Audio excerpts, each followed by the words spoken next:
God doesn't love you. You know how I know that? Because you're going through a hard time. Things are sucky, right? You're unhappy. You know, you have to deal with problems. God doesn't love you because if he did, he wouldn't make you do that. Think about it like this.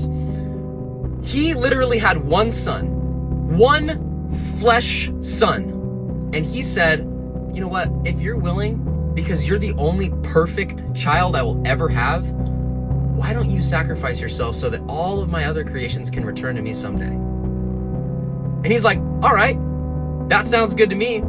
You're such a loving dad. Why don't I make that happen? And so boom, here we are in this situation. Yeah, you might get your heart broken. Yeah, you might fall in the mud. Yeah, you might not have gotten the promotion you wanted or the job that you've been praying for. You might not have everything going for you right now.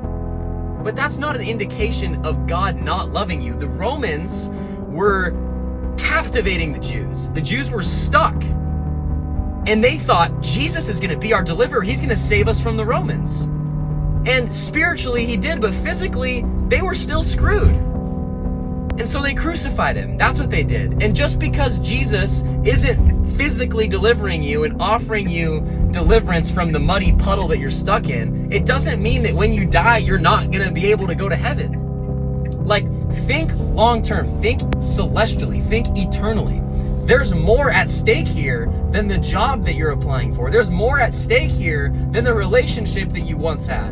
Like, we're talking about your eternal destiny. He's already prepared that for you. So quit being disappointed when things don't go your way and you fall down. Like, he's literally perfected his son and allowed you redemption. So why don't you hold on to that? And why don't you remember that every time you think God doesn't love you?